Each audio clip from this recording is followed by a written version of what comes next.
Hello YouTube, and welcome to another all-your-base miniature printing tutorial. Today we're going to build a custom Warboss out of a Hulk action figure. I'm going to show off all of the articulations and the legs and arms, but one thing that this action figure doesn't have is movement in the shoulders. So we're going to break those off and put them in a more hospitable angle.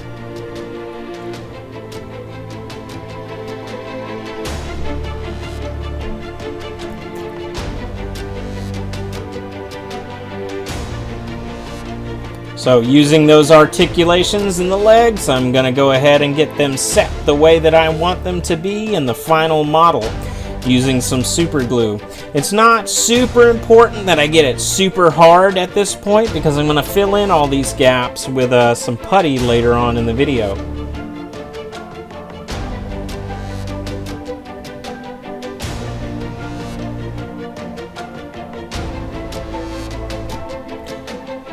Now I'm just showing off the power claw that I 3D printed for this model, and I'm kind of dry fitting it to the arm to see what I'm going to have to do in order to get it to fit.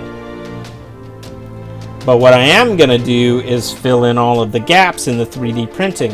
Anybody that's 3D printed before, if you're using a tabletop 3D printer that uses filament, it's got print lines in it, so I'm going to fill that in with Tester's Model Fill and a simple sculpting tool that's got some flat edges to it.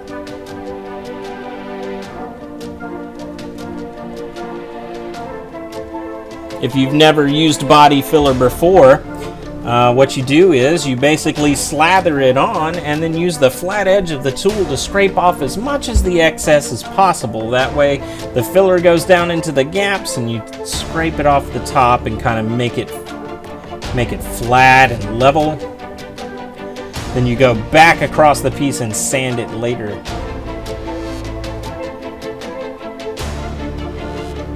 Here I am trimming down the wrist so that I can get this claw to fit where I kind of want it on the forearm. And then once I get that fit to where I would like it, I fit it down on there with some super glue and pin it in place. Here's some footage of me using a small Dremel to knock off some of the larger pieces of the body filler that was left over. And then after this, I will sand it, of course, with a nice fine grit sandpaper to make it as smooth as possible. And here I am pinning that claw onto the arm.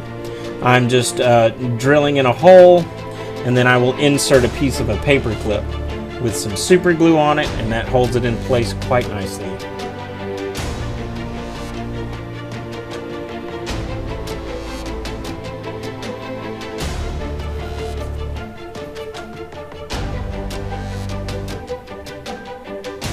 And here we go, we're starting the filling process. Because this is an action figure, there are a lot of gaps and holes and things that make it really fun to play with when you're a kid, but they don't look so nice when they're on the tabletop. The material I'm using for this is Milliput's Super Fine White. And this putty is very thin, but it works really well, and it's kind of like working with clay. Here I'm showing off some accents I put into the claw, and here I'm showing off some of the places that I filled in with the superfine white. I found that this material is really good for sculpting with, and if I ever have to do any more sculpting work in the future, I'm definitely going to use this over green stuff. Unfortunately, Hulk's head doesn't go far enough back to give me the exposure on the front of the face that I want. So I trim off the back of his head with an X-Acto knife, being careful not to trim off too much because I want that ball socket to fit.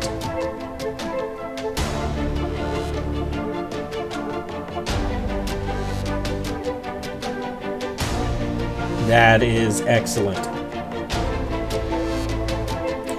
Back to the Milliput Superfine White. Again, using this as a gap filler, and then now is when I really start sculpting with it, because I have to turn Hulk's somewhat humanoid face into a Warhammer 40k space orc.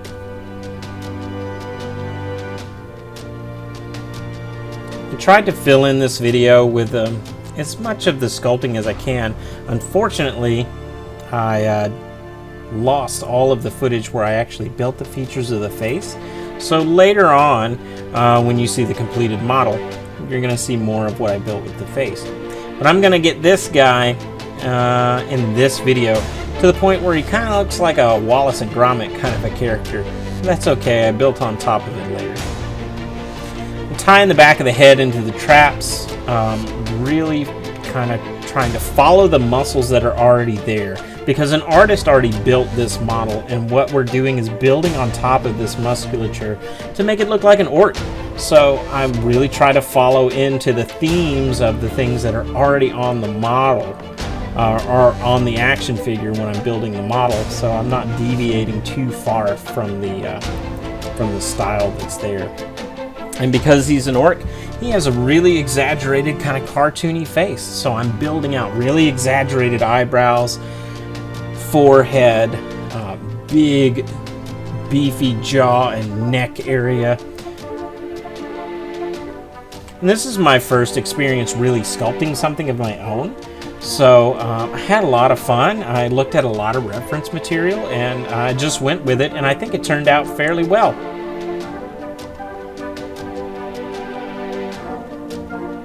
Here's that big cartoony jaw that I was talking about. I'm just building the base of it now and trying to think about how does that attach to a body? And the answer is a really, really thick neck.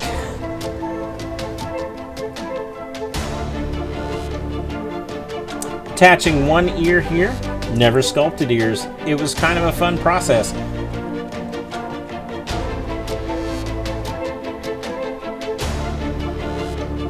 Building out the jaw some more.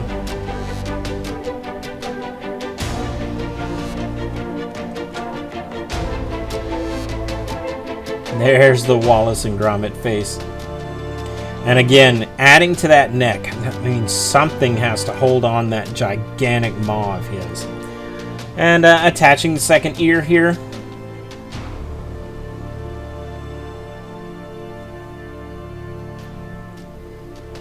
This is a 3D printed gun from a knight errant.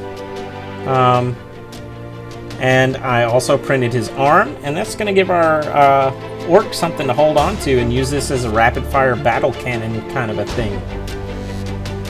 Now on to the legs. Now for the inspiration for the legs, I looked at the Warboss from Warhammer 40k's Space Marine game, and he has kind of like a sandal type shoe with some support structures on either side of his calf that hold up his knee pads, and that's what I tried to go for. I tried to make it look more rough than the one in the game, because orcs are kind of rough and they don't really finish things up. So I tried to make it more blocky.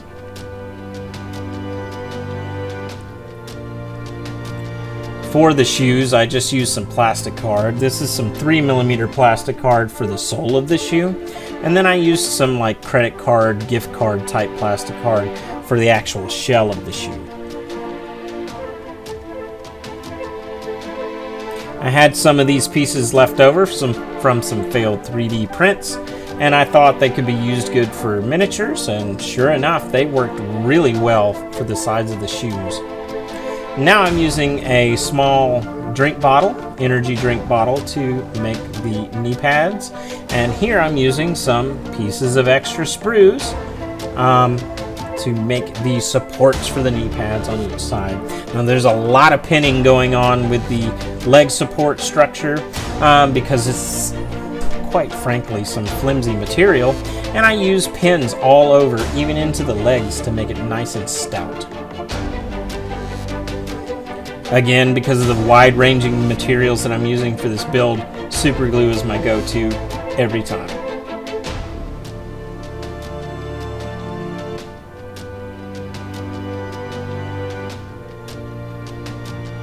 Since the energy drink bottle was already rounded, it was perfect for making some knee pads. I'm just cutting some designs into them. And doing a test fit here, trying to figure out where is it gonna go, how's it gonna attach. I ended up pinning a lot of this because even super glue wouldn't hold some of these materials together, I found out. Now, for attaching him to the base, I am definitely going to need something beefier than paper clips. So I am putting in some picture frame nails that I have cut the heads off of, and they turned out working great. So I use them in the next section when I reattach the arms at an angle. Here's the finished leg pieces. Tried to give him some variety. I didn't go for 2 of the same knee pad on each side. I put straps around his legs, something to make it look like, okay, he puts this on before battle. And here we are, I'm affixing the arms to the body. Again, using those picture frame nails underneath because they are so stout. If you have anything big that you're going to pin that's got any kind of weight to it, picture frame nails are going to be perfect for you. And I end up attaching both arms by putting a small pin in the top so that it can pivot while I glue the picture frame nail into the body and wiggle it around to make sure that I get a nice coat of glue on the inside. And then I set it and let it dry. Same thing on the other side. I drilled this picture frame nail in at an angle, glue it into the arm, let it dry while I decide where the top of the pin needs to be in the top of the arm. Pin the top of the arm, a little bit of glue on the body, wiggle, wiggle, wiggle. Good to go, let him dry.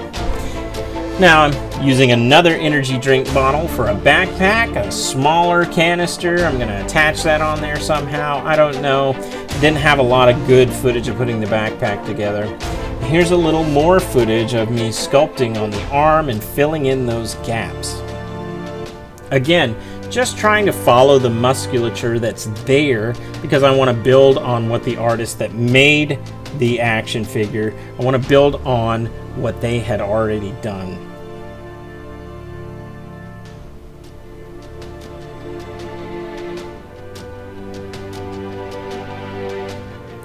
And here's the pretty much finished model. I have to apologize.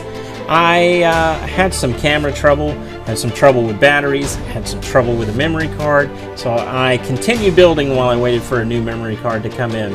But here, I am taking these guitar strings that I'm using as cables or hydraulic hoses, and I am wrapping them together so that they are bound more towards the tank and then split off going towards the claw.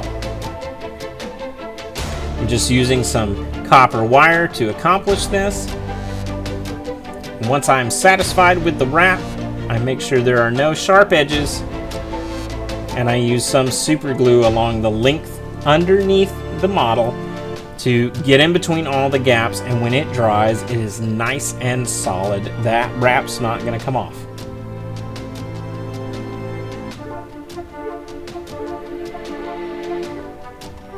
Little dab with a paper towel, good to go. Here I'm kind of showing off the model for the last time. Let's see, I'm going to try to go over this. Ignore what I'm pointing at with my hands because I was recording and talking, but not following that at all. I've got guitar cables coming around to the claw like hydraulic hoses or control valves or something of that nature. The backpack's made out of an energy drink bottle with a smaller bottle.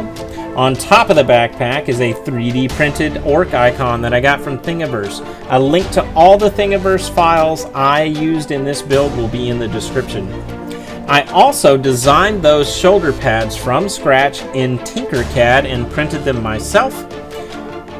Let's see, I printed out a belt buckle, I put a handle on the gun, I've got a chain wrapping around his neck. Just a lot of different mediums for this guy, for this build. Speaking of 3D printing, I 3D printed a base. This base is the size of a base that you would get with a Riptide or a small flying model. I created the 30mm rise there because I want this to be more of a diorama base than just a standard base. So it's going to be a city street with a curb, and I'm just tracing out the pattern here. I'm going to cut off the straight edge with a ruler and an X-Acto knife, and then I'm going to score the curved edge and break it with a pair of pliers. I designed most of my bases to be more diorama bases, and I always wanted to look like a greater being reached down onto the planet and snatched these guys up out of the earth and took some of the earth with them. So the edge of the bases is always more kind of rough, maybe even overhang some, just to make it look cooler. It's always the rule of cool with me. And here I am breaking it off and making sure it's a little rough. Now, I don't know if you noticed, but I intentionally left a crack in these guys because I wanted to attach them with some rebar. And that's what I'm doing here, just with some paper clips. I'm lining them up, figuring out where I want them to be, and then I'm going to glue them in place with super glue so that I have a solid piece when I'm ready to put this on the base.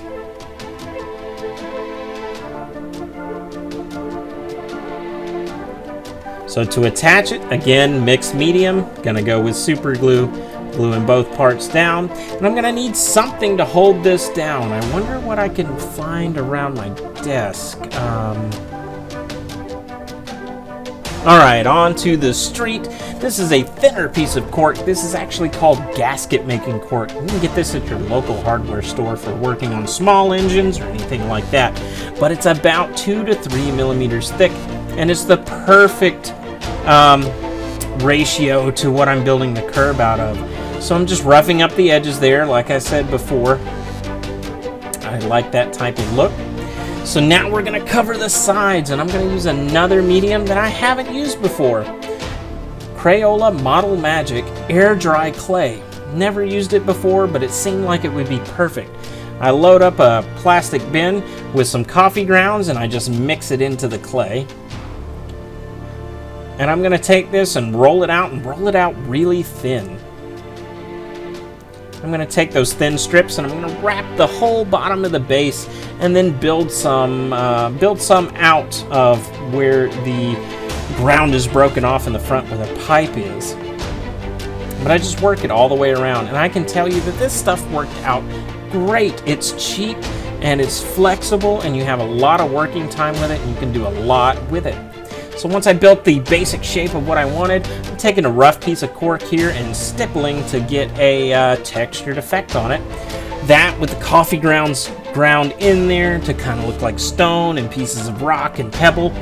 It turned out looking really well. I can't wait to get paint on it. Now I'm going over the rest of the piece with good old PVA glue, pieces of cork, and that sort of stuff to give some features. I want it to look like broken stone and tumbled down buildings have fallen on the street. And I mean, the ground broke away and the pipe's exposed. It's going to be really torn up. And here, just another little accent piece, a piece of the sidewalk hanging off by some rebar.